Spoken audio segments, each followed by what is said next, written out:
caña con todo esto.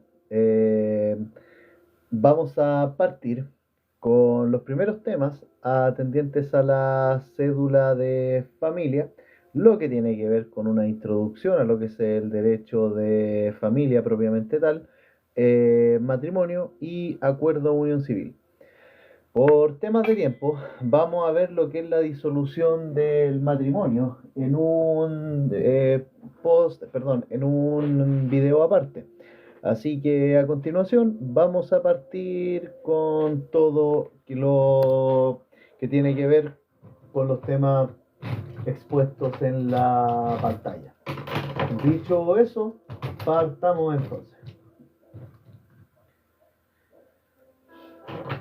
La familia está determinada, la familia está determinada para efectos del derecho civil por tres elementos objetivos. Tres elementos objetivos, que son el parentesco, el matrimonio y el acuerdo de unión civil. Estos tres elementos vienen a determinar a la familia en materia de derecho civil. Parentesco, matrimonio y acuerdo de unión civil. El concepto de familia no tiene en Chile una definición legal. Sin embargo, podemos definirla como un conjunto de personas unidas sea ya por un vínculo matrimonial, por un acuerdo de unión civil o por el parentesco. Es un conjunto de personas, entonces la familia unida por un matrimonio, un acuerdo de unión civil o el parentesco. La familia es un hecho natural anterior al matrimonio, que es una institución. La familia es comunidad. No se entienda comunidad en un sentido como cuasi contrato. Es decir, no es imprescindible la voluntad porque existe la posibilidad de desprenderse por mera voluntad, lo cual no ocurre con el matrimonio. Con el matrimonio se genera un vínculo voluntario donde existe consentimiento y cuya disolución requiere ciertas formalidades. El derecho de familia lo podemos definir como un conjunto de normas jurídicas que regulan las relaciones entre las personas que se encuentran unidas por un vínculo matrimonial, acuerdo de unión civil o parentesco. El derecho de familia, entonces, es un conjunto de normas jurídicas que regulan las relaciones entre las personas que se encuentran unidas por un vínculo matrimonial, acuerdo de unión civil o parentesco. El derecho de familia se caracteriza por la escasa injerencia del principio de autonomía de la voluntad. Sin embargo, poco no significa nada, o escaso tampoco significa nada, ya que hay situaciones en las cuales la autonomía de la voluntad sí se expresa en el derecho de familia. Por ejemplo, al momento de escoger el régimen patrimonial, el que puede cambiar incluso durante el vínculo matrimonial, aunque con ciertas limitaciones, eh, elegir la proporción de división de los gananciales y desde luego poder pactar alimentos voluntarios. Entonces, en estas tres dimensiones podemos ver que en el derecho de familia se puede manifestar el principio de autonomía de la voluntad, que es el hecho de que los cónyuges pueden elegir en el régimen patrimonial, pueden elegir la proporción de división de los gananciales y desde luego pueden pactar los alimentos voluntarios. Al Estado le importa proteger a la familia porque, gracias a esta, bueno, se funda la sociedad. Eso lo reconoce nuestra propia Constitución. Saludos, don Robert. Bienvenido. Eh, entonces, eh, corresponde que hagamos un cuadro comparativo o un paralelo entre lo que es el derecho de familia y el derecho civil patrimonial. Vale la pena destacar este paralelo. En cuanto al principio de autonomía de la voluntad, en el derecho de familia, este principio queda limitado, muy limitado. No desaparece, pero muy limitado. Por otro lado, en el derecho civil patrimonial, el principio de la autonomía de la voluntad es total. Es de hecho base del derecho civil chileno. Por otro lado, en cuanto al perfeccionamiento de los actos jurídicos, señalar que en materia de derecho de familia, en general, los actos jurídicos son solemnes. El derecho de familia, por lo general, los actos jurídicos son solemnes.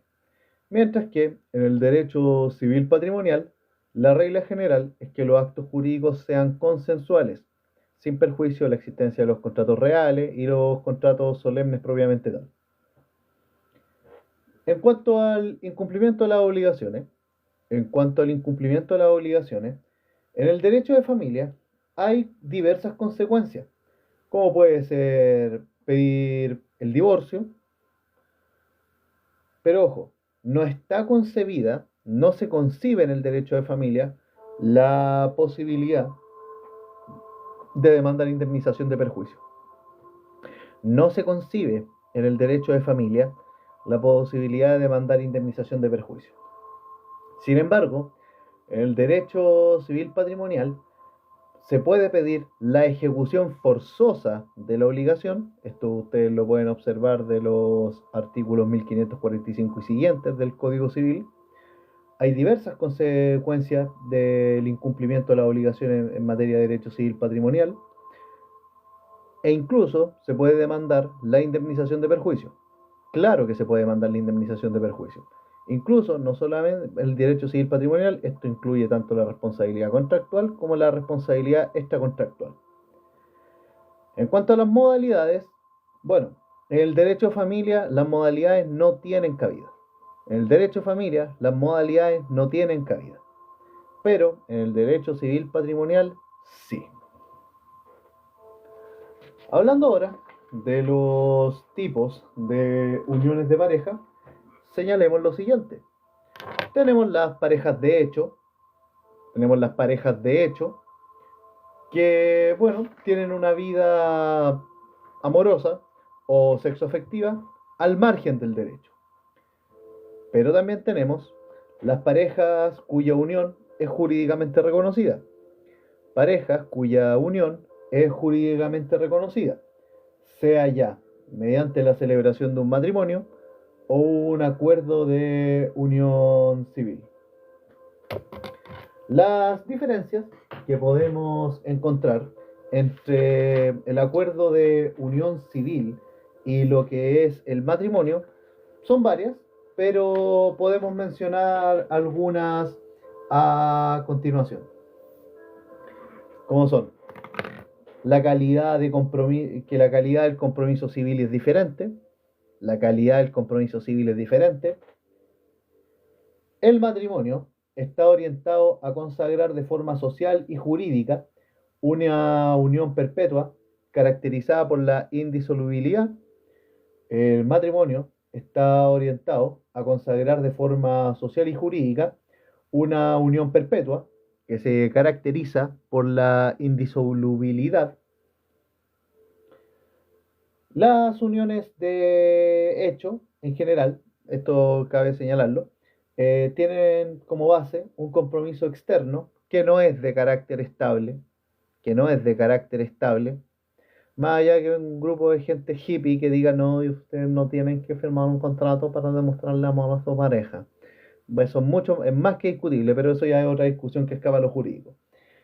Y bueno, otro paralelo es que podemos establecer entre la unión de hecho y el matrimonio es que la legitimidad social y jurídica del matrimonio nace al momento de la celebración de este. La legitimidad social y jurídica del matrimonio nace al momento de la celebración de este. Así entonces, tengan en consideración estos tres puntos de diferenciación entre el matrimonio y el acuerdo de unión civil. La calidad del compromiso es diferente. El matrimonio está orientado a consagrar una unión perpetua, caracterizada por la indisolubilidad, y la legitimidad social y jurídica del matrimonio nace al momento de su celebración.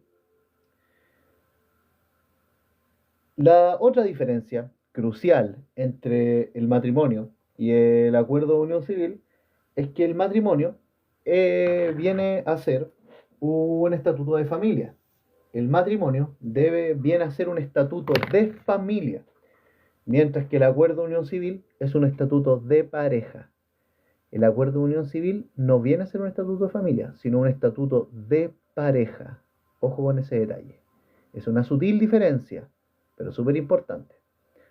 Matrimonio viene a ser un estatuto de familia y el acuerdo de unión civil un estatuto de pareja, sin perjuicio de que se pueden generar relaciones de filiación a partir de los hijos que nazcan de dicha unión. Por ejemplo. Bien, vamos a hablar ahora del matrimonio. Vamos a hablar ahora del matrimonio. Vamos a hablar ahora del matrimonio. Ante todo, saludo a la gente que está conectada. Gracias por llegar hasta acá. Hablemos del matrimonio, cuya definición se encuentra consagrada en el artículo 102 del Código Civil. El matrimonio es un contrato solemne por el cual dos personas se unen actual e indisolublemente para toda la vida con el fin de vivir juntos, procrear y auxiliarse mutuamente. El matrimonio es un contrato solemne por el cual dos personas se unen actual e indisolublemente y por toda la vida con el fin de vivir juntos, procrear y auxiliarse mutuamente. Esta definición legal es bastante valorada por la doctrina porque es integral y está vigente. Ahora, si hay críticas que se le hacen, porque las hay, es porque más que nada se refieren a su naturaleza jurídica, como contrato, ya que hay otro sector de la doctrina que no considera que al contrato, entre comillas, al matrimonio, habría que equipararlo a lo que es, por ejemplo, un contrato de compraventa. Por eso hay algunos que dicen que mejor se le llamaría una institución, que trasciende la voluntad de las partes. Por otro lado, hoy en día se entiende que es un contrato. ¿Por qué? Porque hay un acuerdo de voluntades y se generan derechos y obligaciones. Hay acuerdo de voluntad y se generan derechos y obligaciones. Por eso este sector de la doctrina viene a valorar la idea de que es un contrato. Sin embargo, volviendo a quienes consideran el contrato como una institución, estos señalan de que el matrimonio es una situación jurídica cuyas normas están fijadas anticipadamente por el legislador, con independencia de la voluntad de las partes. Según esta concepción, los interesados, al momento de contraer el matrimonio, son libres para consentir y adherirse al contrato. Pero una vez celebrado el matrimonio, los efectos, aparte de producirse inmediatamente, tampoco es que las partes puedan alterar las cláusulas del mismo. Insisto, la discusión en torno a si es un contrato o una institución es súper interesante y probablemente vamos a hacer un post de eso y lo vamos a subir acá. Bien, la definición de matrimonio, definición legal de matrimonio, tiene algunas características. Primero, que establece su naturaleza jurídica contractual. Nadie puede negar de que para nuestro legislador el matrimonio es un contrato, porque hay acuerdo de voluntades y se generan derechos y obligaciones. Pero, otra característica que tiene es que es un contrato que no está sujeto a ninguna modalidad. El contrato de matrimonio no está sujeto a ninguna modalidad, ninguna. No caben las modalidades en el derecho de familia. Ni plazo, ni modo, ni condición. Tercero, el principal elemento de la definición legal de matrimonio es la unidad. ¿Por qué? Porque es un contrato solemne por el cual dos personas se unen actual e indisolublemente. Y cuarta característica es que las propiedades del contrato de matrimonio son la exclusividad y la indisolubilidad. Sus propiedades, las del matrimonio, son la exclusividad e indisolubilidad. ¿Por qué? Exclusividad en el sentido de que una vez casada la pareja, éstas no pueden tener relaciones sexuales con otras personas. E indisoluble en el sentido que el matrimonio está presupuestado que dure para toda la vida de los cónyuges. Es una característica la indisolubilidad, pero diría el profesor Jorge El Picó, de un carácter más intrínseco. Las partes no pueden terminarlos por sí solas, por sí solos. Sin embargo, no es una característica extrínseca porque el matrimonio se puede disolver por el actuar de un agente externo. Por ejemplo, un tribunal de justicia que por medio de una sentencia, sea de divorcio o sea de nulidad, le ponga fin al vínculo matrimonial.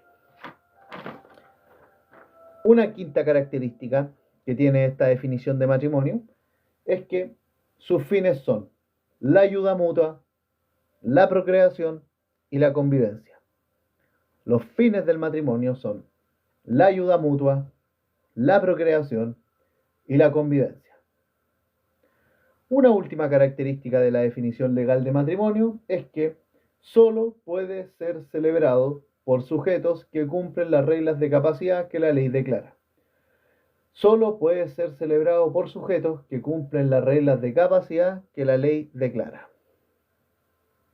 El matrimonio posee todos los elementos de un contrato, por lo que le son aplicables las normas que regulan tanto la nulidad, los vicios del consentimiento y las causales de término, que las vamos a ver a continuación.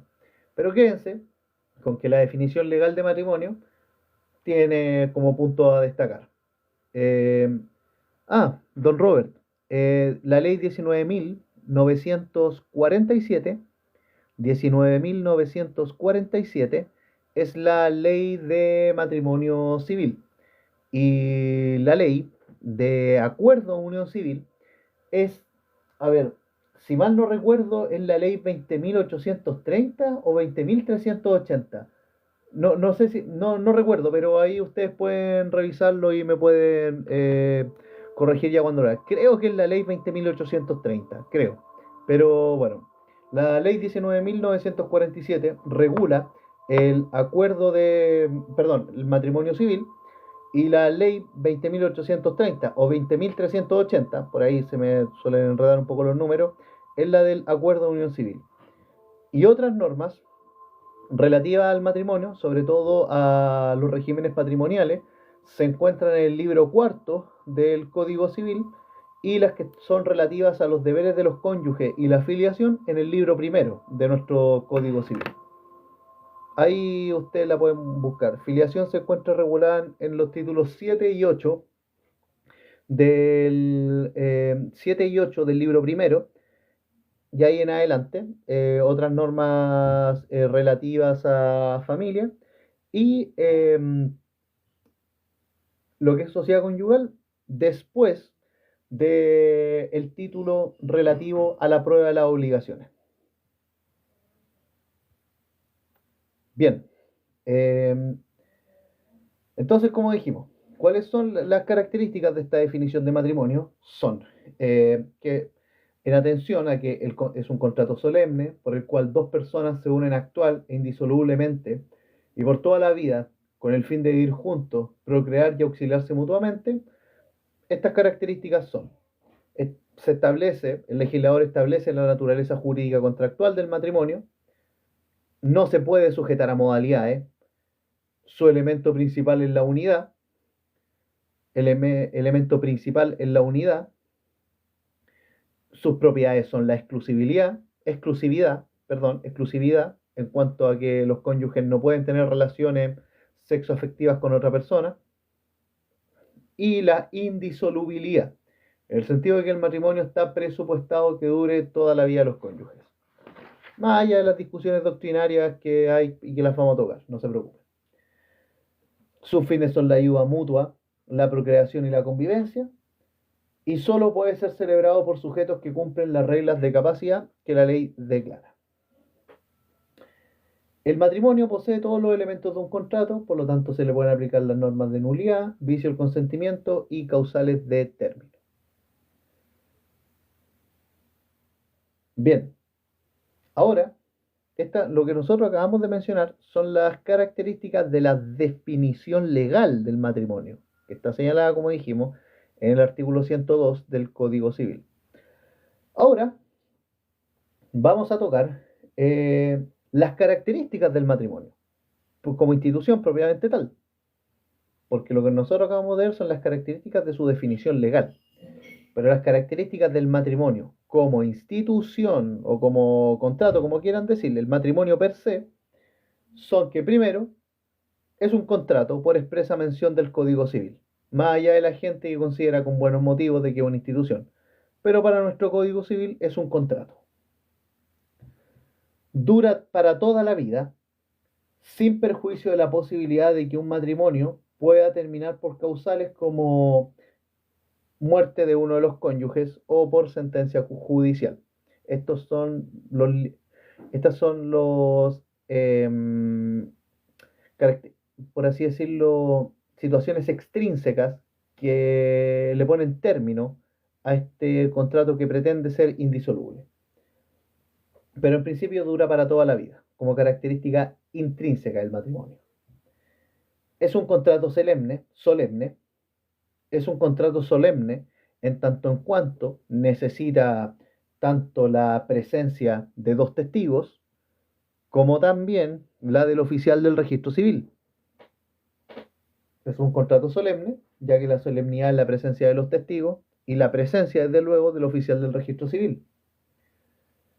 Es un acto puro y simple, y precisamente porque es un acto puro y simple, desecha toda posibilidad de que se le aplique alguna modalidad, modifica el estado civil, ustedes pasan de estar solteros a estar casados, o pueden pasar de estar divorciados a casados nuevamente, o pueden pasar de ser viudos a estar casados nuevamente, pero sí o sí, el matrimonio cambia el estado civil. Otra característica del matrimonio es que es exclusivo para personas naturales. Es exclusivo para personas naturales. Las personas jurídicas no se pueden casar. Listo. Por eso el matrimonio es exclusivo de personas naturales. Y otra característica más que tenemos del matrimonio es que es un contrato con fines ideales. Es un contrato con fines ideales.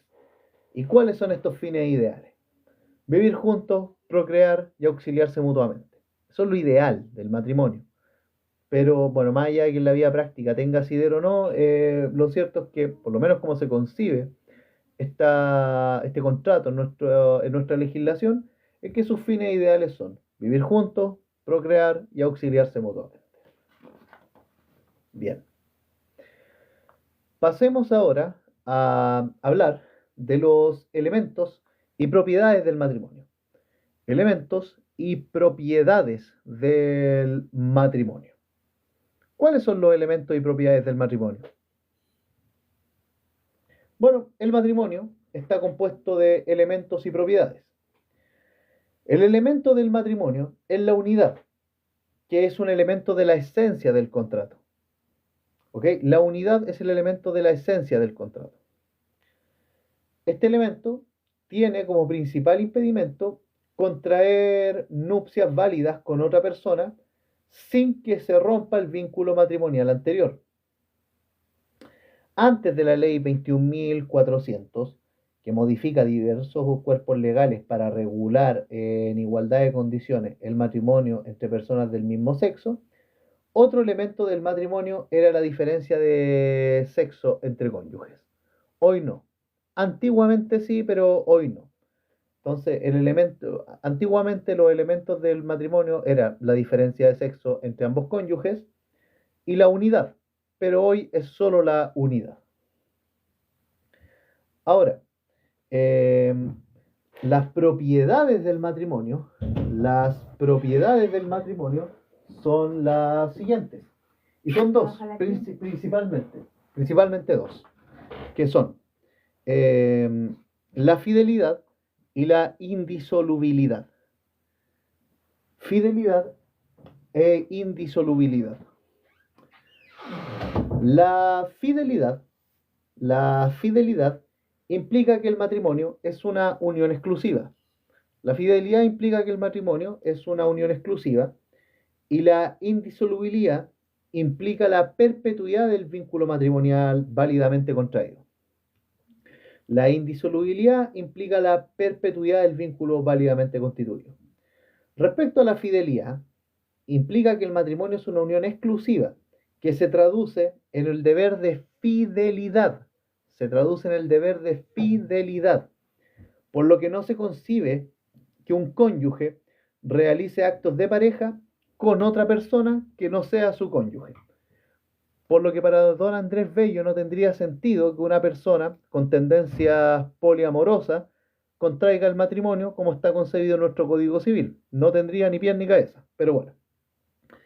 Y la indisolubilidad, que implica la perpetuidad del vínculo válidamente constituido, esto trae como consecuencia que el contrato de matrimonio no admita modalidades y que su duración, en principio, es indefinida como característica intrínseca del matrimonio. Bien, abordemos ahora los fines del matrimonio. Los fines del matrimonio. ¿Cuáles son los fines del matrimonio?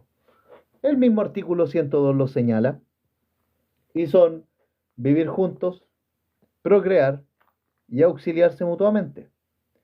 Vivir juntos, procrear y auxiliarse mutuamente. Vivir juntos, es decir, los cónyuges deben vivir bajo el mismo techo y compartir su cama. Es que vivan juntos, los cónyuges deben vivir bajo el mismo techo y compartir su cama. Aunque parezca cómico, el hecho de que los cónyuges compartan cama es un elemento relevante, toda vez que es en la cama donde los cónyuges pueden procrear y ejercer un elemento que es súper importante, que es el deber de cohabitación.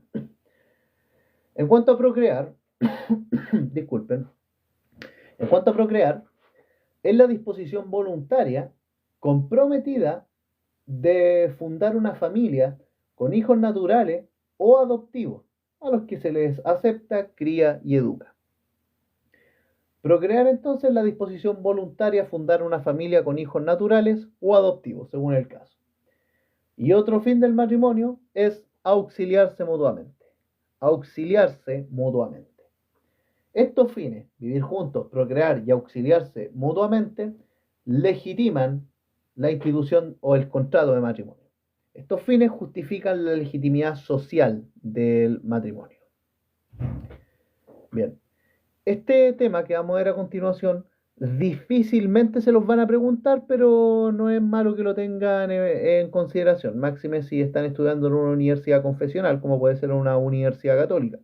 En mi caso, mi universidad es laica, pero de todas maneras vamos a verlo, que es el matrimonio religioso. Es bien cortito, y también está regulado en la ley 19.947, específicamente en su artículo 20, que permite celebrar el matrimonio ante una entidad religiosa. Para que este matrimonio genere efectos civiles, se requiere cumplir con los siguientes requisitos copulativos, que son, primero, que el matrimonio sea celebrado ante una autoridad eclesiástica ante una autoridad eclesiástica que tenga personalidad jurídica de derecho público. Primer requisito para que el matrimonio religioso sea válido es que se celebre ante una autoridad eclesiástica que tenga personalidad jurídica de derecho público. Segundo, que se respeten los requisitos del matrimonio, requisitos de existencia y de validez, que los vamos a ver ahora. Que se respeten los requisitos del matrimonio, que la autoridad eclesiástica emita un acta que acredite la celebración del matrimonio y que sean respetados los requisitos del matrimonio, que la autoridad eclesiástica emita un acta que acredite la celebración del matrimonio y que sean respetados los requisitos del matrimonio. Y cuarto requisito es que una vez celebrado el matrimonio religioso, los contrayentes deben ratificarlo ante el oficial del registro civil correspondiente dentro del plazo de 15 días corridos contados desde la celebración del matrimonio. 15 días corridos contados desde la celebración del matrimonio religioso. Entonces, para que el matrimonio religioso genere efectos civiles, tienen que concurrir estos 5 requisitos copulativos, que son que el matrimonio sea celebrado ante una autoridad eclesiástica con personalidad jurídica de derecho público, autoridad eclesiástica con personalidad jurídica de derecho público, que se respeten los requisitos de existencia y de validez del matrimonio, que la autoridad eclesiástica emita un acta que acredite la celebración de este matrimonio y que se han respetado los requisitos del matrimonio como lo establece nuestra legislación, y que una vez celebrado el matrimonio, los contrayentes lo ratifiquen ante el oficial del registro civil dentro del plazo de 15 días corridos, contados desde la celebración del matrimonio religioso. Vuelvo al tiro y continuamos con los requisitos requisitos para celebrar el matrimonio.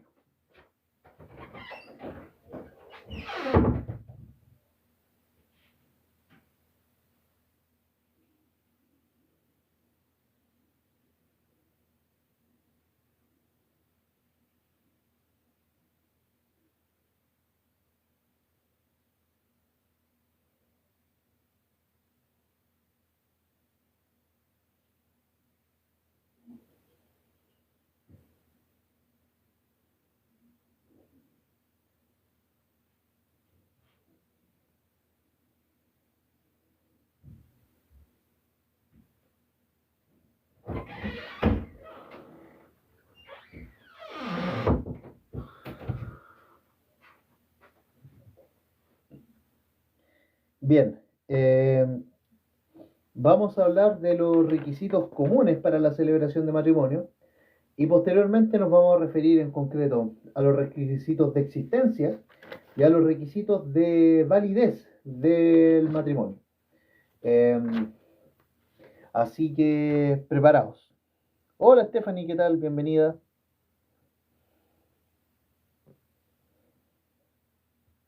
Bien, vamos con los requisitos para celebrar el matrimonio.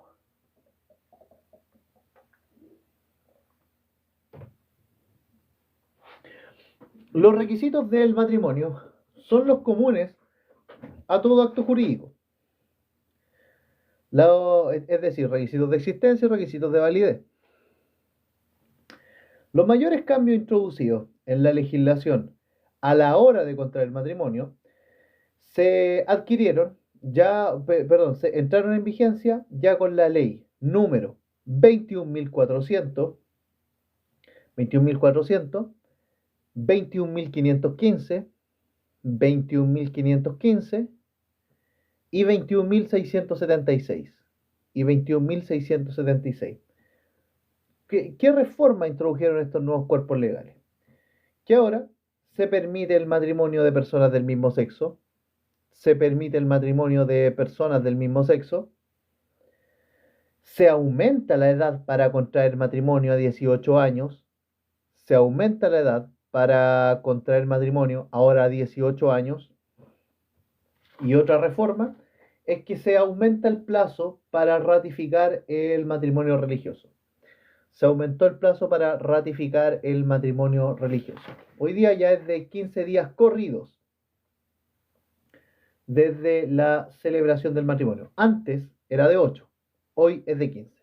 La ley 21.676 lo modificó en este sentido.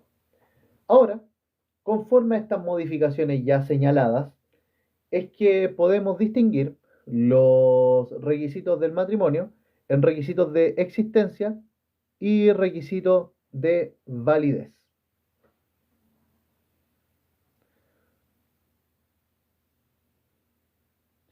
Si la otra parte está viuda, sí, Stephanie, tú puedes casarte con una persona viuda. Tiene que, cuando ustedes vayan al trámite de manifestación, que lo vamos a ver a continuación acá, uno de los requisitos que te piden es que, en este caso, tu pareja, que sea viuda, lleve en ese momento el certificado de defunción de su cónyuge fallecido. Certificado de defunción. Ojo con ese detalle. Entre otros documentos más que los vamos a considerar, pero en principio sí. ¿Por qué? Porque la muerte le pone fin al vínculo matrimonial. Y para que puedan asegurarse de que la persona con la que te quieres casar, para que te puedas casar con ella, y esta persona efectivamente está viuda, que lleve el certificado de defunción, que lo puede obtener en las oficinas del registro civil o virtualmente también. Bien, entonces, los requisitos del matrimonio se pueden catalogar en dos, que son sus requisitos de existencia y los requisitos de validez. Requisitos de existencia y requisitos de validez. Los requisitos de existencia del matrimonio corresponden a todos aquellos necesarios para que haya matrimonio. Son todos aquellos los requisitos de existencia, son todos aquellos requisitos necesarios para que haya matrimonio. Y si falta uno de estos requisitos, el matrimonio será inexistente. Inexistente para los que adhieren a la doctrina del profesor Luis Claro Solar, que él no plantea la nulidad absoluta, él cree que derechamente lo que existe es la inexistencia, más allá de que el profesor Alessandri señala de que se tiene que privilegiarse la nulidad absoluta. Es una discusión súper interesante que ustedes la pueden revisar, que nosotros ya la tocamos a propósito cuando hicimos las transmisiones de actos jurídicos. Entonces los requisitos de existencia del matrimonio son aquellos necesarios para que haya matrimonio. De lo contrario, el vínculo matrimonial es inexistente. Ahora, en cuanto a los requisitos de validez, son aquellos requisitos para que el matrimonio celebrado sea válido jurídicamente hablando. Por tanto, si falta uno de estos requisitos, el matrimonio es objeto de nulidad. Los requisitos de validez, entonces, son aquellos requisitos para que el matrimonio sea válido jurídicamente. Por lo que si falta uno de estos requisitos, claro, el matrimonio puede existir, pero es objeto de nulidad. Entonces, vamos a referirnos a uno por uno. Requisitos de existencia del matrimonio. El matrimonio, por expresa mención legal, acoge la teoría para la abogada Javiera Tapia de la inexistencia de los actos jurídicos. Y según esta teoría, y conforme a nuestra doctrina, los requisitos de existencia del matrimonio son dos, y son los siguientes. ¿Cuáles? Estos son principalmente los dos requisitos de existencia del matrimonio. Primero, el consentimiento libre y espontáneo. ¿Qué quiere decir que sea libre y espontáneo? Que esté exento de todo vicio. Consentimiento libre y espontáneo, donde las partes que celebran el matrimonio deben expresar su consentimiento de manera libre y seria. Deben expresar su consentimiento de manera libre y seria. Y otro requisito de existencia del matrimonio es la presencia del oficial del registro civil. Presencia del oficial del registro civil, la cual puede ser en la propia celebración del matrimonio o en la ratificación del matrimonio religioso.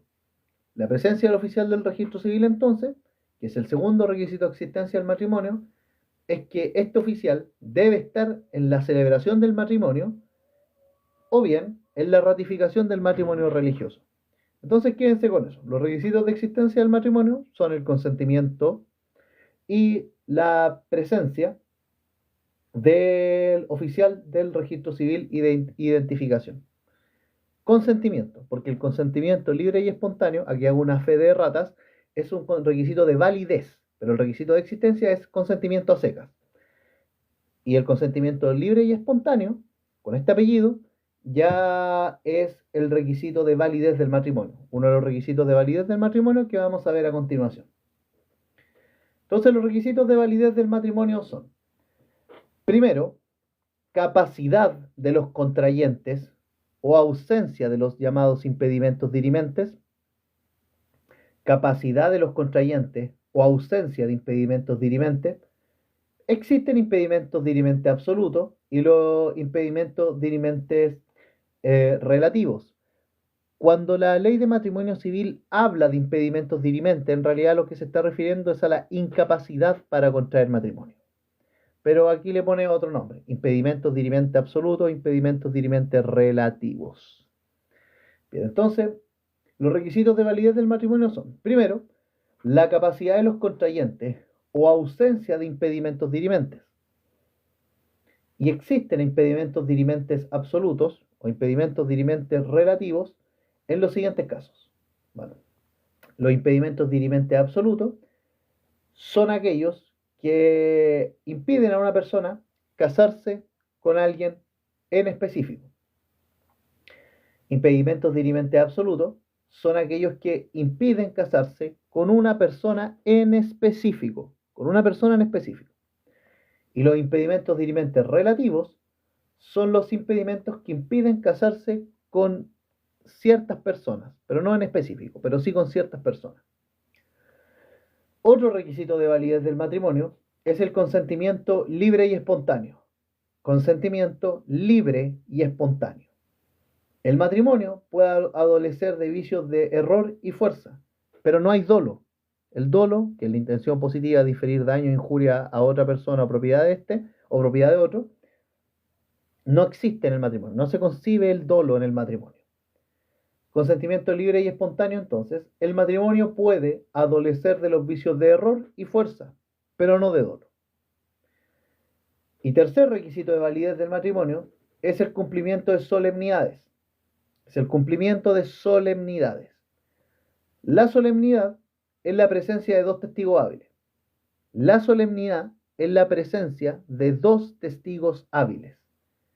Cumplimiento de la solemnidad. ¿Y cuál es la solemnidad? La presencia de dos testigos hábiles. Esta cuestión es crucial. Esta cuestión es crucial. Tienen que haber dos testigos hábiles.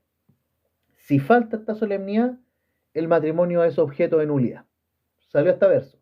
Si falta esta solemnidad, el matrimonio es objeto de nulidad.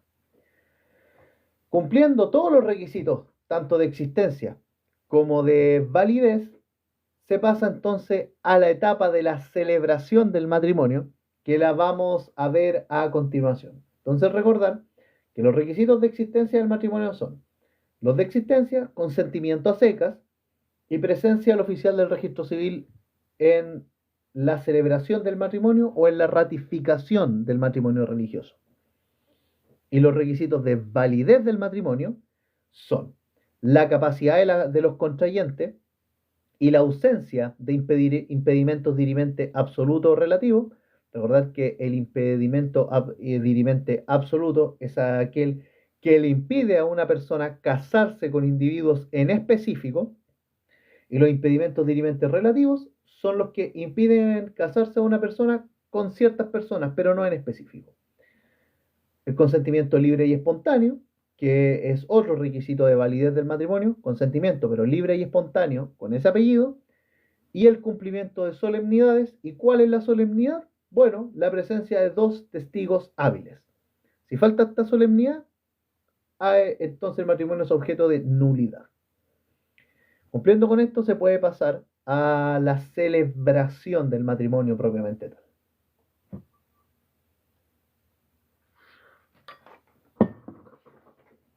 Los trámites, cuando uno se casa, también están en la ley de matrimonio civil. Está en la ley 19.947, que vosotros la pueden revisar. Yo de hecho la estoy tomando ahora y los voy a ir guiando. De hecho voy a señalarles los artículos en los cuales está señalado. Miren, la celebración del matrimonio viene a estar regulada en el capítulo 2 de la ley 19.947. Capítulo 2.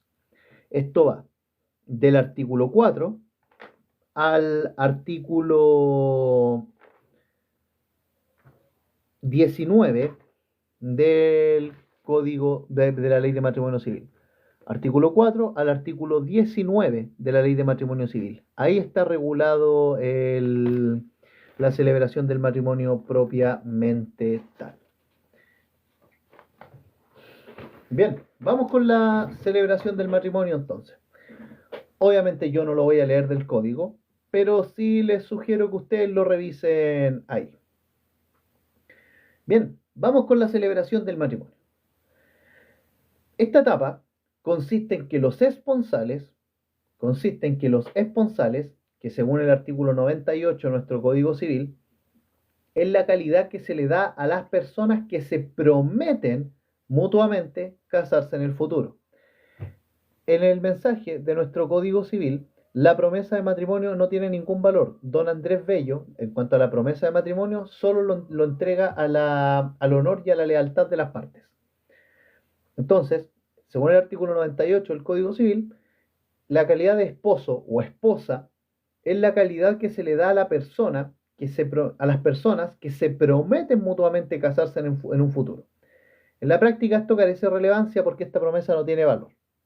Y esto así lo señala el propio mensaje del Código Civil. Pero bueno, la etapa de celebración del matrimonio consiste en que los esponsales deben comunicar su deseo de casarse. Los esponsales, los novios, deben comunicar su deseo de casarse, sea por escrito, sea de forma oral o por medio del lenguaje de señas.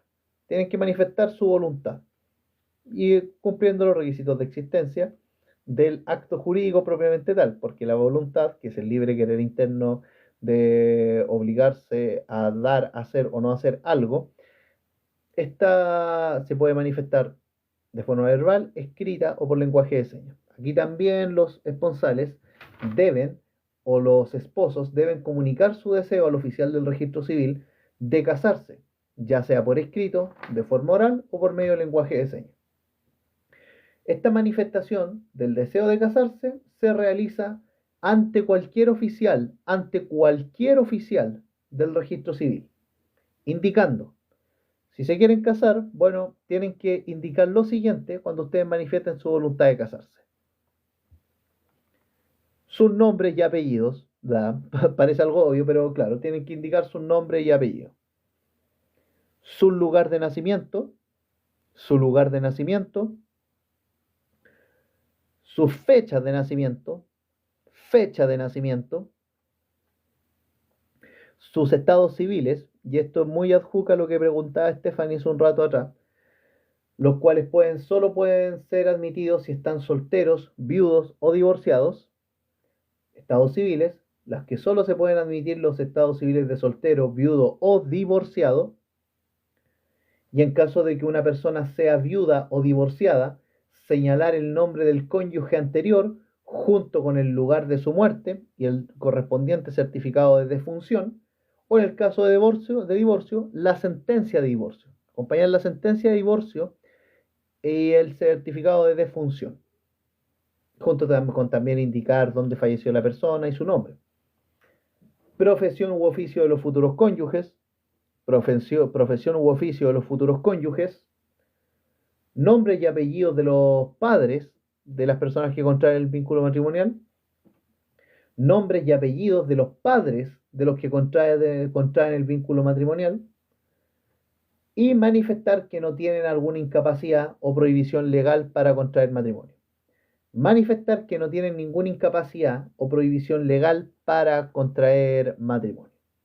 Entonces, al momento de usted manifestar su voluntad de casarse ante el oficial del registro civil, tienen que señalar nombre y apellido, usted y su cónyuge, o su futuro cónyuge, perdón, nombre y apellido, lugar de nacimiento, fecha de nacimiento, estado civil, en caso de que la persona sea viuda o divorciada, llevar el certificado de defunción, individualizar ahí en este caso, o el caso de divorcio, llevar la sentencia de divorcio, profesión u oficio de los futuros cónyuges,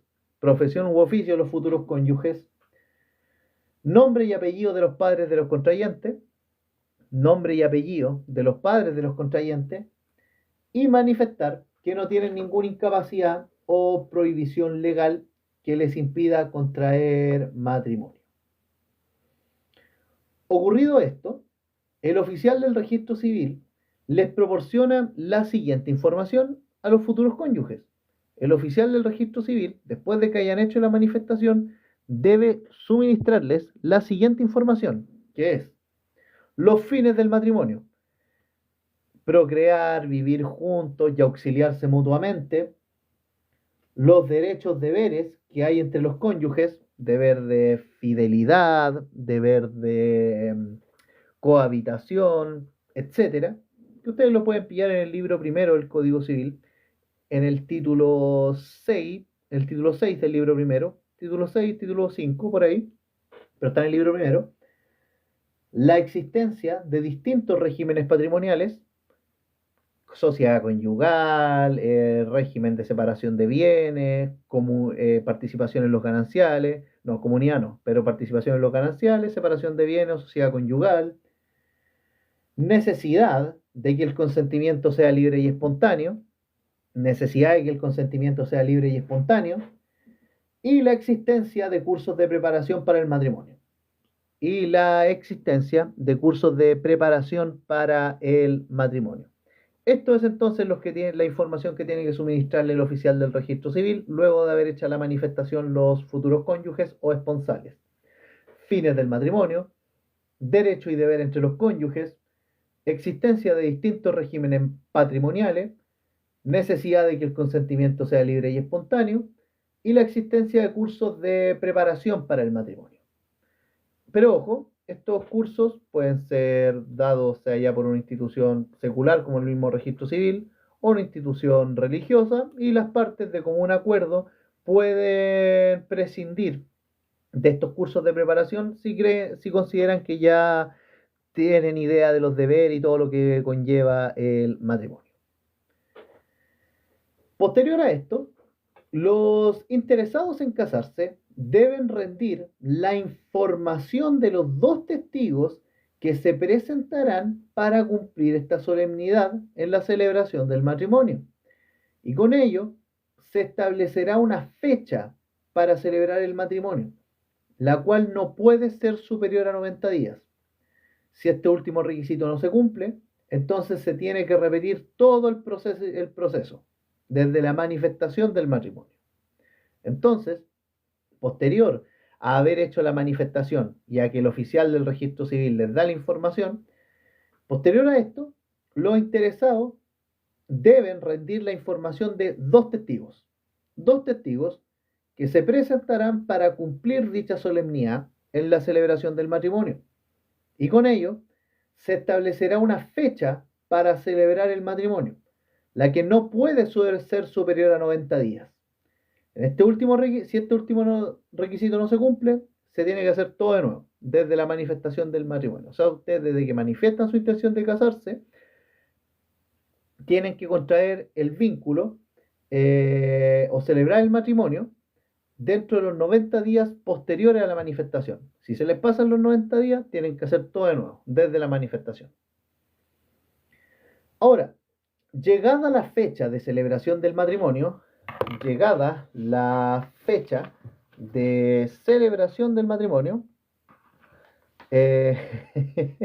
hola, don Mati, ¿qué tal? Bienvenido. Bueno, que alguien nos quiera el deseo de todos, pues, amigo mío. Ya llegará la idónea, como dicen por ahí.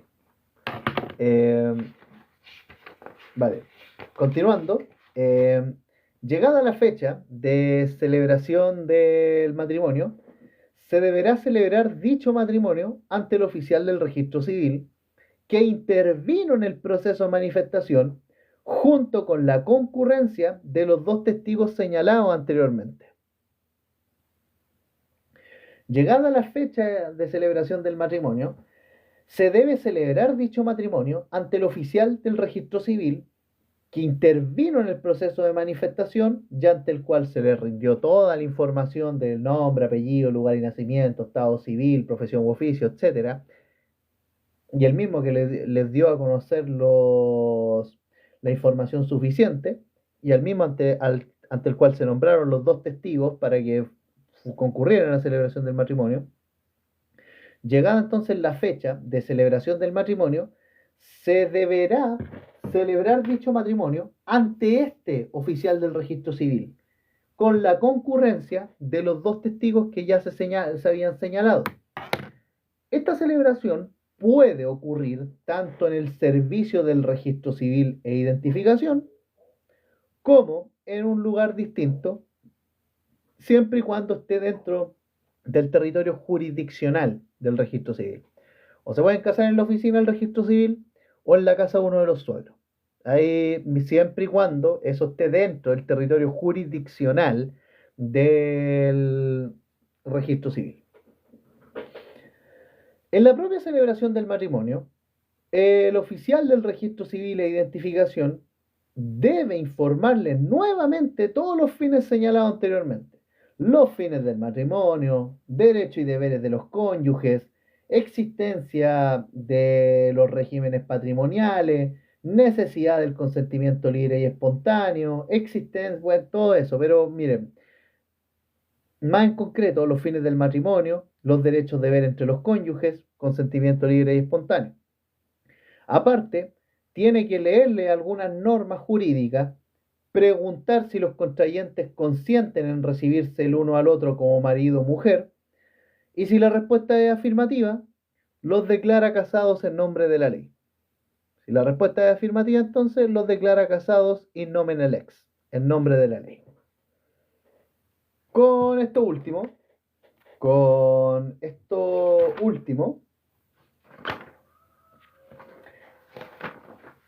el oficial levanta un acta de todo lo obrado, la cual debe ser firmada tanto por los cónyuges como por los testigos. Cuando todo esto se acaba, el oficial del registro civil levanta un acta, la que debe ser firmada tanto por el cónyuge como por los testigos.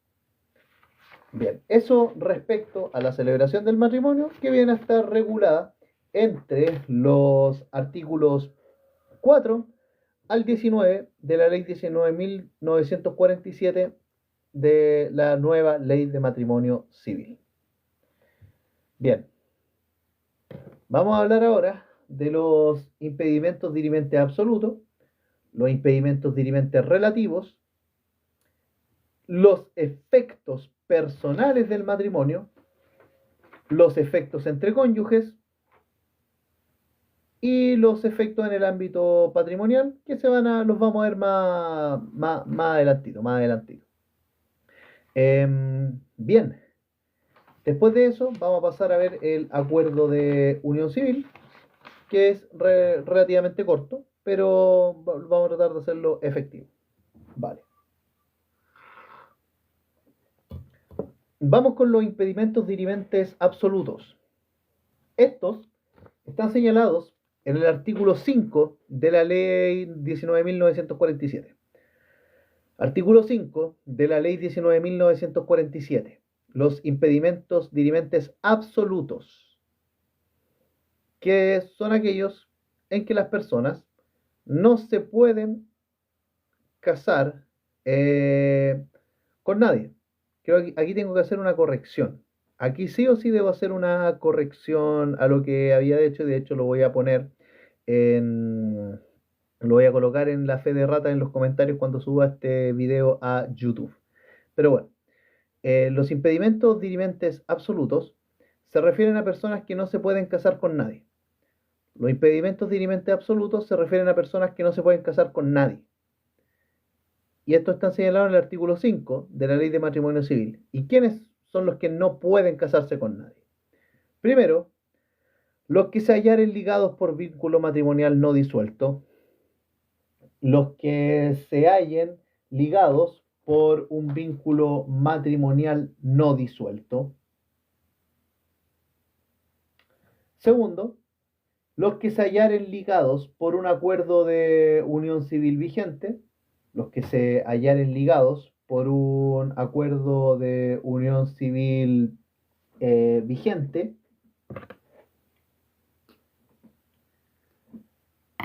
a menos que el matrimonio lo celebre con su conviviente civil, los menores de 18 años,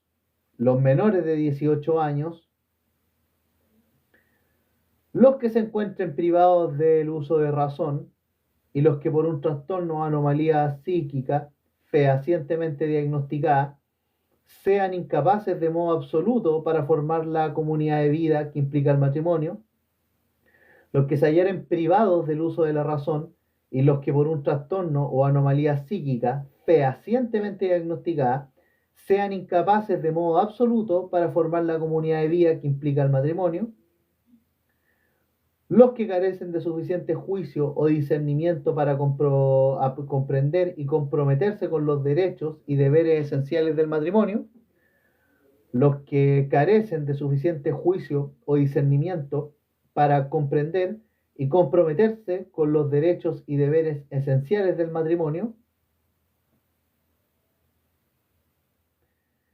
y los que no pudieran expresar claramente su voluntad por cualquier medio, sea de forma oral, escrita o por medio del lenguaje de señas.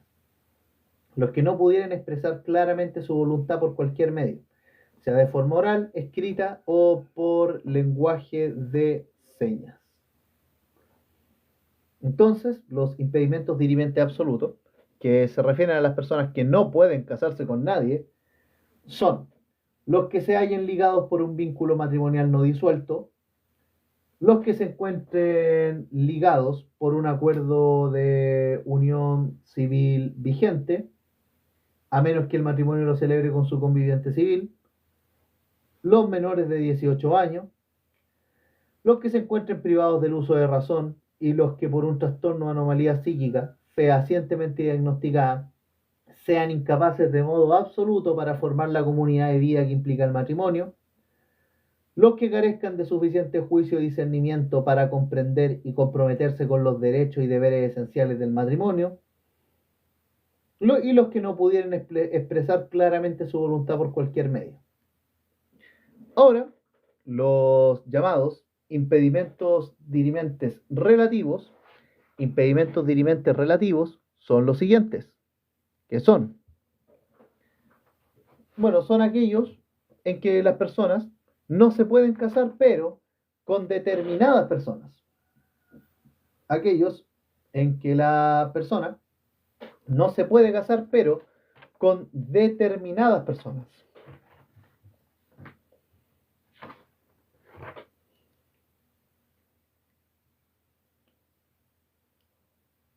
¿Y cuáles son estos? Bueno, son no podrán contraer matrimonio. Esto lo señala el artículo 6 de la ley 19.947. Artículo 6 de la ley 19.947, impedimentos dirimentes relativos, son los ascendientes y descendientes por consanguineidad o por afinidad, ni los colaterales por consanguineidad en el segundo grado. Entonces, los impedimentos dirimentes relativos, que son personas que no se pueden casar con determinadas personas, son los ascendientes y descendientes por consanguineidad o por afinidad, ni los colaterales por consanguineidad en el segundo grado. Y también señalar de que la misma norma señala que los impedimentos para contraerlo, derivados de la adopción, están regulados en sus leyes especiales.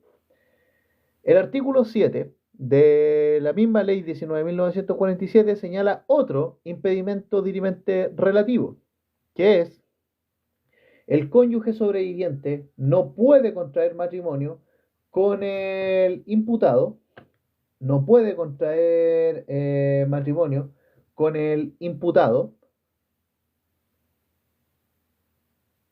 contra quien se hubiere formalizado investigación por el homicidio de su cónyuge, o con quien hubiere sido condenado como autor, cómplice o encubridor de ese delito.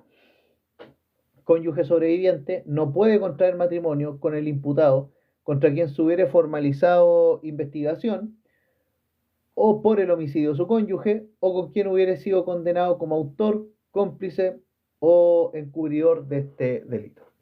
Entonces, los impedimentos dirimentes relativos a personas que no se pueden casar con determinadas personas, están señalados en los artículos 6 y 7 de la ley 19.947, y son ascendiente y descendiente por consanguineidad o por afinidad, ni los colaterales por consanguineidad en el segundo grado, y el cónyuge sobreviviente, que no puede contraer matrimonio con el imputado contra quien se hubiere formalizado investigación por el homicidio de su cónyuge, o con quien hubiera sido condenado como autor, cómplice o encubridor de ese delito. Vamos a meter entre medio al artículo 8 de, al artículo 8 de la ley de matrimonio civil, de la nueva ley de matrimonio civil, que señala los casos en que falta el consentimiento libre y espontáneo. Por lo tanto, aquí se carece de un requisito de validez en el matrimonio. Falta el consentimiento libre y espontáneo en los siguientes casos. Primero, si ha habido error acerca de la identidad de la persona del otro contrayente, si ha habido error en la identidad del otro contrayente. Ustedes, si son creyentes, acuérdense de un episodio muy interesante en el libro del Génesis, de Jacob cuando se casa con Lea y con Raquel. Insisto, pero eso sería, ahí falta el consentimiento libre y espontáneo. Si ha habido error acerca de la identidad de la persona del otro contrayente, si ha habido error acerca de algunas de sus cualidades personales que, atendida a la naturaleza o los fines del matrimonio, ha sido estimada como determinante para otorgar el consentimiento, si ha habido error acerca de alguna cualidad personal que, atendida a la naturaleza o los fines del matrimonio, ha de ser estimada como determinante para otorgar el consentimiento, o si ha habido fuerza en los términos de los artículos 1456 y 1457 del Código Civil. Una fuerza grave y determinante, una impresión fuerte que causa injusto temor en la persona de verse expuesta a esta o su cónyuge ascendiente o descendiente a un peligro inminente, ocasionada por una persona o circunstancia externa que hubiese sido determinante para contraer el vínculo. Entonces, falta el consentimiento libre y espontáneo en los siguientes casos. Si ha habido error acerca de la identidad de la persona del otro contrayente, si ha habido error en acerca de alguna de las cualidades personales atendidas a la naturaleza o fines del matrimonio, que se estiman como determinantes para otorgar el consentimiento, y si ha habido fuerza en los términos del Código Civil. O sea, falta el consentimiento libre y espontáneo por error, sea en la identidad o una cualidad personal de un contrayente en atención a los fines o naturaleza del matrimonio, o si ha habido fuerza. Bien. Vamos ahora a referirnos a los efectos entre los contrayentes. Efectos entre los efectos personales del matrimonio. Cuando se habla de efectos, nos referimos a los derechos y obligaciones que se generan, ¿vale? Efectos personales del matrimonio. Los efectos del matrimonio se pueden dividir principalmente en tres categorías, que son los efectos entre los cónyuges, que son los llamados efectos personales, efectos respecto de los hijos, que también son efectos personales, y efectos del ámbito patrimonial. Vamos primero con los efectos entre cónyuges. Efectos entre cónyuges. Efectos entre cónyuges. Bueno, aquí partir señalando lo siguiente.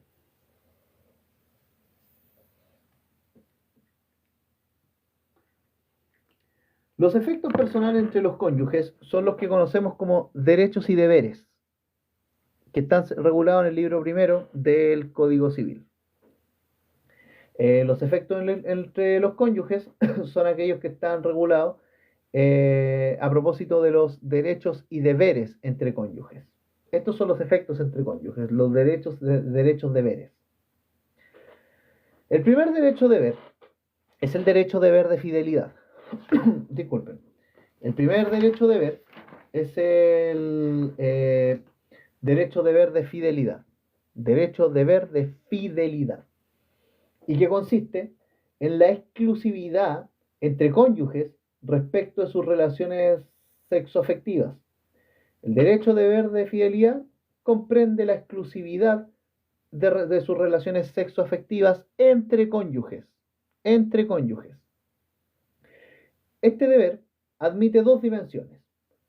el deber de la recíproca disponibilidad sexual, el deber de la recíproca disponibilidad sexual, con el fin de lograr las finalidades del matrimonio, que es procrear, y la exclusión de la posibilidad de que los cónyuges tengan relaciones sexuales con terceros, bajo sanción de divorcio, de poder solicitar el divorcio. Entonces el derecho o deber de fidelidad, que se refiere a la exclusividad de las relaciones sexoafectivas entre cónyuges, abarca tanto el deber de recíproca disponibilidad sexual de los cónyuges para poder procrear, recíproca disponibilidad de los cónyuges para poder procrear, y la posibilidad, excluyéndose también la posibilidad de que los cónyuges tengan relaciones sexoafectivas con otra persona, de luego bajo sanción de que uno de los cónyuges pueda solicitar el divorcio. Esto en el papel, ya en la práctica, en la vida real, es otra cosa.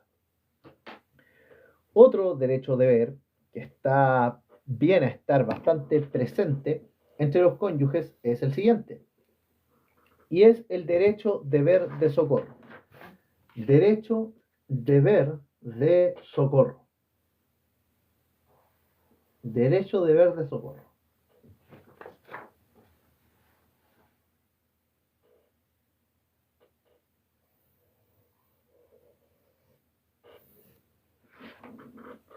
Derecho deber de socorro. Hace referencia a proveer económicamente las necesidades de la familia, lo cual se produce conforme a dos factores: las fuerzas patrimoniales o el régimen patrimonial del matrimonio. El derecho deber de socorro entonces se refiere a proveer económicamente a las necesidades de la familia, conforme a dos factores: régimen patrimonial del matrimonio y fuerzas patrimoniales. Régimen patrimonial del matrimonio y fuerzas patrimoniales. Tenemos también el derecho deber de convivencia, el derecho deber de convivencia, que hace referencia a vivir juntos, lo cual no implica solo vivir bajo el mismo techo, sino también compartir la vida de ambos cónyuges. Derecho deber de convivencia, que se refiere a que los cónyuges tienen que vivir juntos y no solo bajo el mismo techo, sino compartir su vida. Hola Alexandra, ¿qué tal? Bienvenida. Y tenemos también el derecho deber de cohabitación. Tenemos también el derecho deber de cohabitación, que alude a las relaciones sexuales con exclusividad. Derecho deber de cohabitación que alude a las relaciones sexuales con exclusividad entre los cónyuges. Otro efecto personal entre los cónyuges, pero que no está ligado a los derechos deberes, es que los contrayentes cambian su estado civil. Otro efecto es que cambian su estado civil. Pucha, Alexandra, lamento leer eso, pero mira, no es una cuestión del fin del mundo para nada. Hay que levantarse, hay más oportunidades y a darle con todo nomás, pues. Ahora te mereces un descanso. Si estáis dentro de tiempo, puedes evaluar hacer la Corporación de Asistencia Judicial.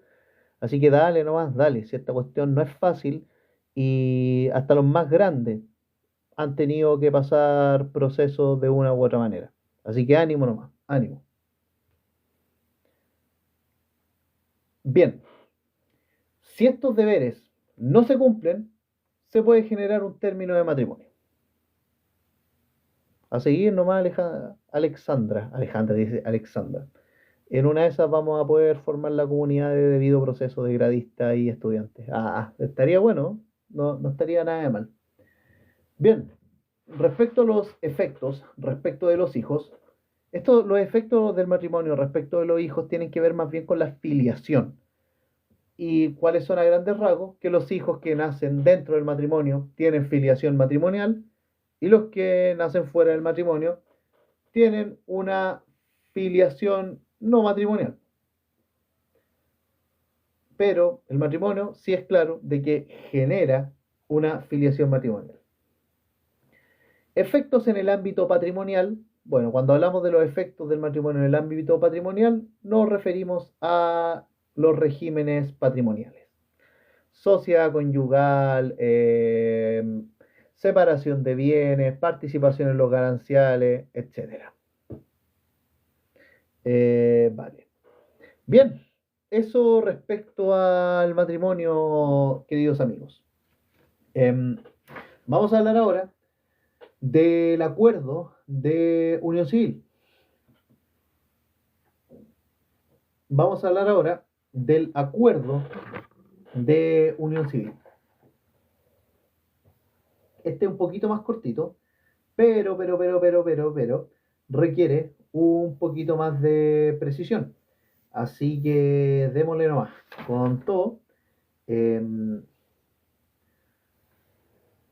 Vamos a posteriormente revisar lo que tengamos que revisar, ¿cachai? Y vamos a terminar. Es relativamente corto, así que después nos vamos a tomar un break de unos 15, 20 minutos para poder continuar con lo que es la compensación económica, que cabe tanto dentro de lo que es el acuerdo de unión civil como del matrimonio.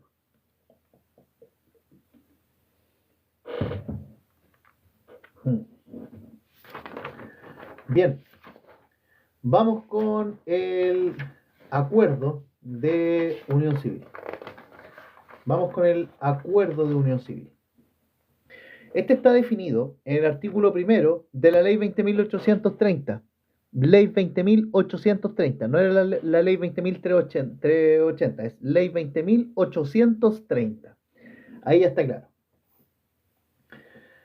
El acuerdo de unión civil se define como un contrato celebrado entre dos personas que comparten un hogar, con el propósito de regular los efectos jurídicos derivados de su vida afectiva en común, de carácter estable y permanente.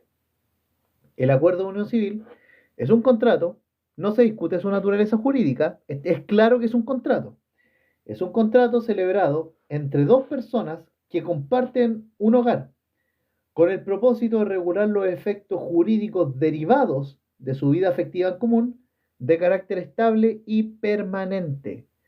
Acá nos referimos definitivamente, por ejemplo, a una pareja de pololos, porque es un contrato celebrado entre dos personas que comparten un hogar con el propósito de regular los efectos jurídicos derivados de su vida afectiva en común, de carácter estable y permanente.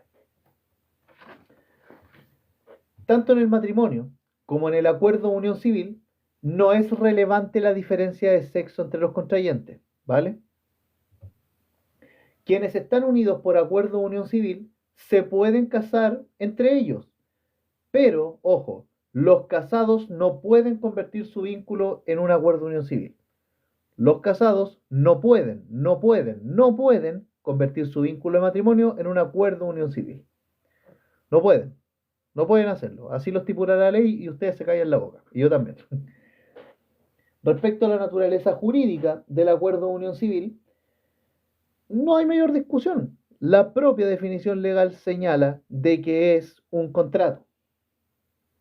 Ahora, ¿cuáles son los efectos personales del acuerdo de unión civil? Efectos personales del acuerdo de unión civil son los siguientes, amigos míos. Son distintos los efectos personales entre los cónyuges, ya que en este caso solo son tres. No hay deber de fidelidad, no hay deber de cohabitación, no hay deber de socorro. Lo que sí hay son un deber de ayuda mutua, solventar los gastos en común y de convivencia. Ayuda mutua, solventar gastos en común y convivencia. Ayuda mutua, solventar gastos en común y convivencia.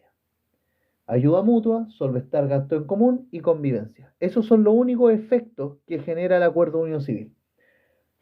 Ayuda en común, ayuda mutua, solventar gastos en común y convivencia. Ayuda mutua, solventar gastos en común y convivencia. Ahora, otros efectos entre los convivientes que se generan entre los convivientes civiles son cambio del estado civil a conviviente civil, cambio del estado civil a conviviente civil, derechos hereditarios que tengan los derechos hereditarios que tenga el cónyuge sobreviviente serán los mismos que tenga el conviviente civil sobreviviente, es decir, puede comparecer tanto en el primero como en el segundo orden sucesorio, que el conviviente civil puede concurrir tanto en el primer como en el segundo orden sucesorio, y en caso de disolución del acuerdo de unión civil, existe el derecho a compensación económica. En caso de disolución del acuerdo de unión civil, hay derecho a compensación económica, y que los convivientes civiles son considerados solo para efectos del artículo 42 del Código Civil como parientes. Son considerados parientes, pero solo con respecto a lo que dice el artículo 42 del Código Civil. Solo para eso. Bien, vamos con la celebración del acuerdo de unión civil. Celebración del acuerdo de unión civil. El acuerdo de unión civil se celebra ante un oficial del registro civil. Quien levantará acta de todo lo obrado, la que debe ser firmada por él como por los contrayentes. Igual que en el matrimonio, la celebración se puede realizar tanto en el servicio de registro civil como en otro lugar, siempre que éste esté dentro de su territorio jurisdiccional. Esta acta se inscribirá en el registro especial de acuerdos de uniones civiles que lleva el registro civil. En dicho acto se debe declarar bajo juramento o promesa, por escrito, de forma oral o por lenguaje de señas, acerca de no encontrarse ligado por vínculo matrimonial no disuelto o por un acuerdo de unión civil vigente. En dicho acto, entonces, se tiene que declarar bajo juramento o promesa, por escrito, de forma oral o por lenguaje de señas, acerca de no encontrarse ligado por vínculo matrimonial no disuelto o por un acuerdo de unión civil vigente. Entonces, nuevamente, respecto a la celebración del acuerdo de unión civil, ojo, si se dieron cuenta, aquí no se requiere la formalidad, la solemnidad de los dos testigos, que sí se le exige como requisito de validez al matrimonio. Ojo con ese detalle. El acuerdo de unión civil se celebra ante un oficial del registro civil, quien levanta un acta de todo lo obrado y que es firmada tanto por él y por los contrayentes. La celebración se puede realizar tanto en el registro civil como en otro lugar, siempre que esté ubicado dentro del territorio jurisdiccional del registro civil. Esta acta se inscribe en un registro especial de acuerdos de unión civil que lleva el registro civil, obviamente. En dicho acto se debe declarar, bajo juramento o promesa, por escrito, de forma oral o por lenguaje de señas, de que los contrayentes de este acuerdo de unión civil no se encuentran ligados por un vínculo matrimonial no disuelto o por un acuerdo de unión civil aún vigente. Ya estamos terminando, chicos, así que vamos a darle nomás. Vamos a hablar ahora de los impedimentos para contraer el acuerdo de unión civil. Impedimentos para contraer acuerdo de unión civil. ¿Cuáles son los impedimentos para contraer un acuerdo de unión civil? Yo les pregunto a ustedes, ¿cuáles son los impedimentos para contraer un acuerdo de unión civil?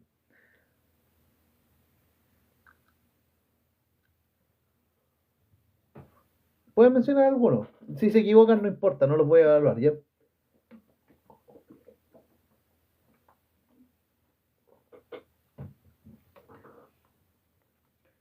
Sí, muy bien. Excelente. Excelente. Muy bien, Robert. De hecho, es no estar ligado por un vínculo matrimonial no disuelto. Claro.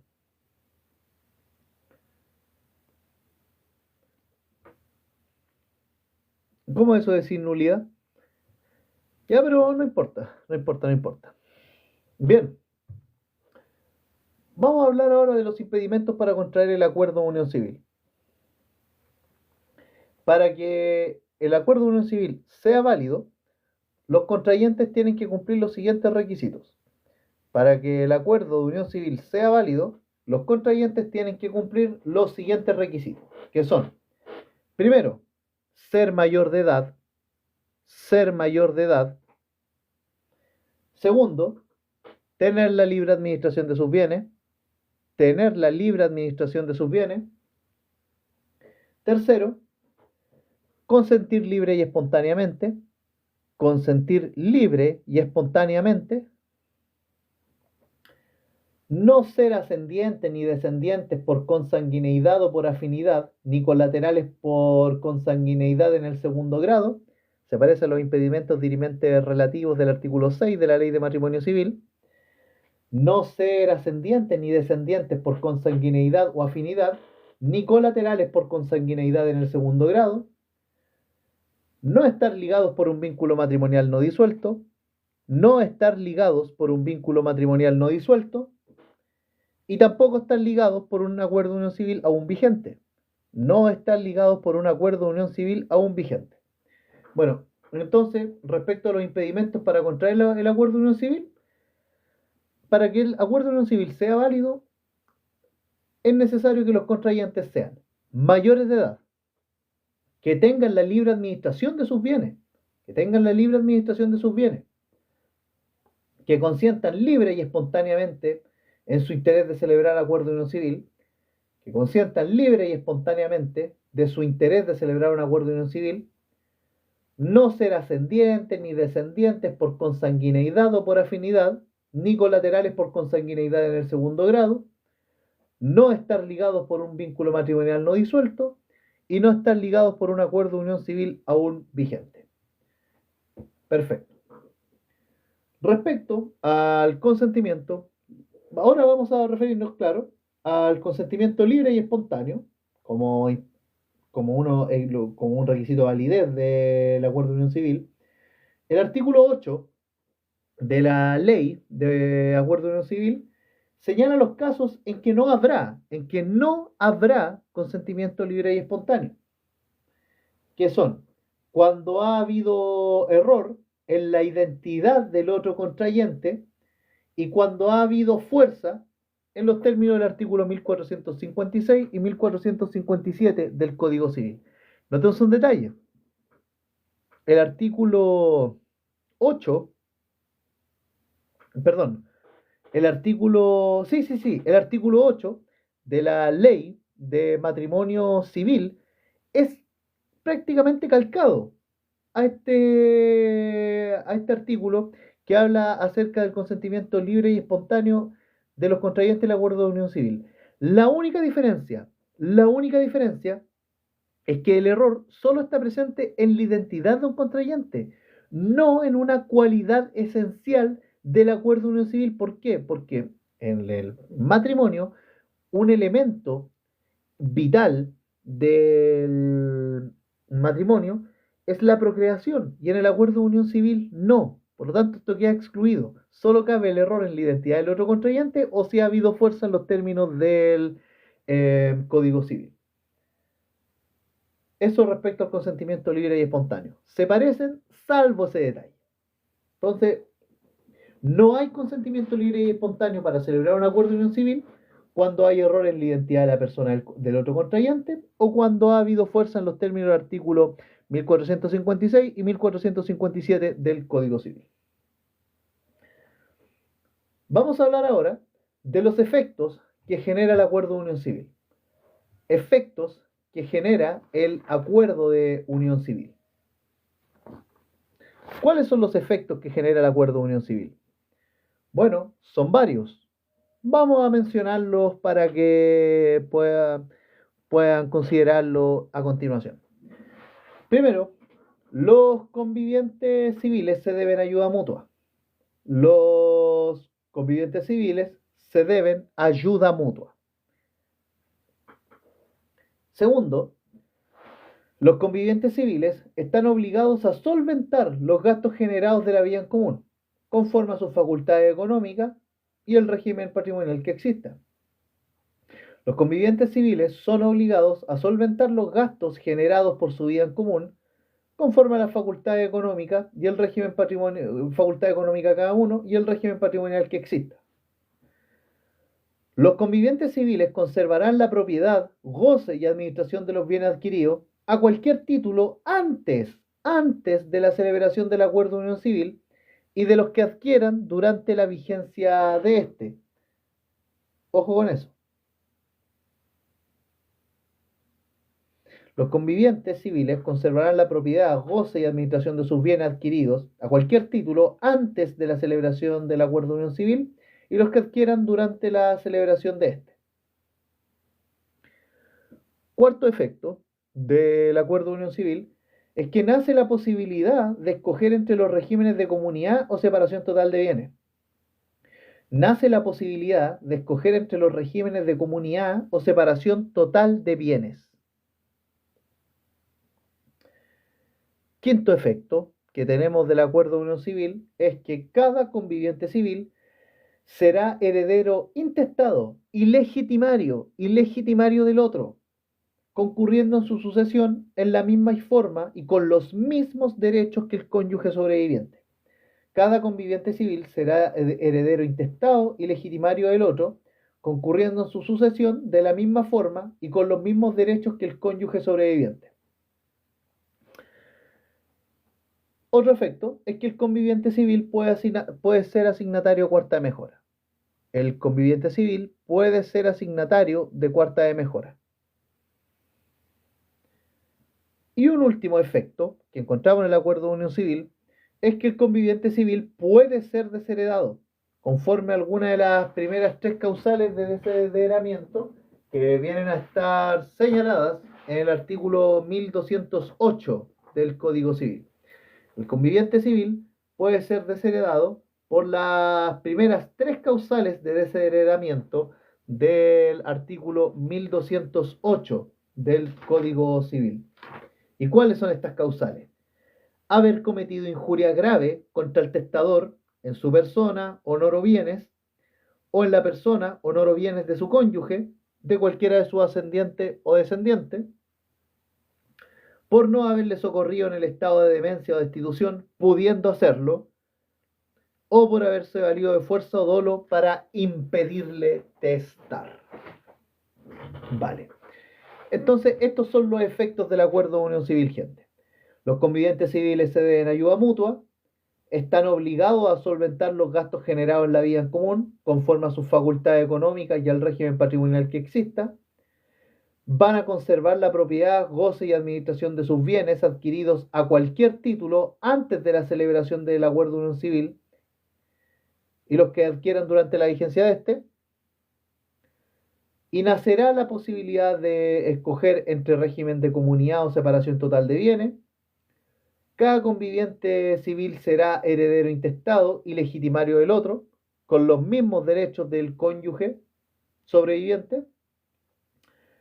Los convivientes civiles pueden ser asignatarios de cuarta de mejora. Y el conviviente civil puede ser desheredado por las primeras tres causales del artículo 1208. Vamos ahora a hablar de los regímenes patrimoniales del acuerdo de unión civil y con esto terminamos. Regímenes patrimoniales del acuerdo de unión civil y con esto terminamos, gente querida. Ya. Regímenes patrimoniales del acuerdo de unión civil. Son principalmente dos: separación total de bienes y comunidad. Separación total de bienes y comunidad. Esos son los dos regímenes patrimoniales que se encuentran en el acuerdo de unión civil. Separación total de bienes y comunidad. El régimen patrimonial se escoge al momento de celebrarse el acuerdo de unión civil. El régimen patrimonial se escoge al momento de celebrarse el acuerdo de unión civil. Y si dicha elección de dicha elección se deja constancia tanto en el acta que se levanta al momento de celebrar el acuerdo de unión civil, como en el registro especial de acuerdos de unión civil que lleva el registro civil. Entonces, el régimen patrimonial que se escoja al momento de celebrarse el acuerdo de unión civil, debe dejarse constancia de esto tanto en el acta que se levanta después de celebrado el acuerdo de unión civil, como también en el registro de acuerdos de unión civil que lleva el registro civil. Vamos con los regímenes propiamente tal. Comunidad como régimen patrimonial del Acuerdo de Unión Civil. Comunidad como régimen patrimonial del Acuerdo de Unión Civil. Comunidad como régimen patrimonial del Acuerdo de Unión Civil. Comunidad como régimen patrimonial del Acuerdo de Unión Civil. Respecto a la comunidad, en caso de optarse por este régimen patrimonial, los bienes se distribuyen de la siguiente manera en caso de que se elija la comunidad entre convivientes civiles. Primero, los bienes adquiridos a título oneroso durante la vigencia del Acuerdo de Unión Civil se considerarán indivisos por mitades entre los cónyuges civiles, salvo los bienes muebles de uso personal necesario del conviviente que lo ha adquirido. Los bienes adquiridos a título oneroso durante la vigencia del Acuerdo de Unión Civil se considerarán indivisos por mitades entre los convivientes civiles, salvo los bienes muebles de uso personal necesario del conviviente que lo ha adquirido. Y se aplicarán las normas de los cuasicontratos respecto a esta comunidad que está en el título 34 del libro cuarto del Código Civil. Entonces, en caso de que los convivientes civiles opten por el régimen de comunidad, los bienes se van a distribuir de la siguiente manera. O sea, claro, los bienes adquiridos a título oneroso durante la vigencia del Acuerdo de Unión Civil se consideran indivisos por mitades entre los cónyuges civiles, salvo los bienes muebles de uso personal necesario, del conviviente que lo ha adquirido. Y aquí se aplican las reglas de la comunidad del título 34, el libro cuarto del Código Civil. Por último, en cuanto al régimen patrimonial del Acuerdo de Unión Civil, el cambio de régimen patrimonial del Acuerdo de Unión Civil señala lo siguiente. El régimen patrimonial de comunidad puede ser sustituido por el de separación total de bienes mediante escritura pública, la cual surtirá efectos una vez subinscrita al margen de la respectiva inscripción del Acuerdo de Unión Civil. El régimen patrimonial de comunidad puede ser sustituido por el de separación total de bienes mediante escritura pública, la cual va a surtir su efecto una vez esté subinscrita al margen de la respectiva inscripción del Acuerdo de Unión Civil. Esta subinscripción solo se puede practicar dentro de los 30 días siguientes a la fecha de escritura pública. Esta subinscripción solo se puede practicar dentro de los 30 días siguientes a la fecha de escritura pública. En este cambio de régimen patrimonial se puede liquidar la comunidad junto con celebrar otros pactos lícitos. En esta escritura de cambio de régimen patrimonial se puede liquidar la comunidad junto con celebrar otros pactos lícitos. Entonces, en cuanto al cambio de régimen patrimonial, el régimen patrimonial de comunidad puede ser sustituido por el de separación total de bienes mediante escritura pública, la cual surtirá su efecto una vez subinscrita al margen de la respectiva inscripción del Acuerdo de Unión Civil. Esta subinscripción se puede practicar dentro de los 30 días siguientes a la fecha de escritura pública. En esta escritura de cambio de régimen patrimonial se puede liquidar la comunidad y celebrar otros pactos lícitos. Y con eso terminamos, gente. Muchas gracias por haber llegado hasta acá. Después de esto vamos a ver compensación económica, disolución del acuerdo de unión civil, efectos patrimoniales del matrimonio, sociedad conyugal, etcétera, y vamos a llegar hasta nulidad de matrimonio, hasta la disolución del matrimonio. Disolución lo vamos a ver en otro live, pero vamos a ver desde compensación económica hasta pactos matrimoniales. Así que eso, gente, nos vemos en un ratito más. Saludos y bendiciones.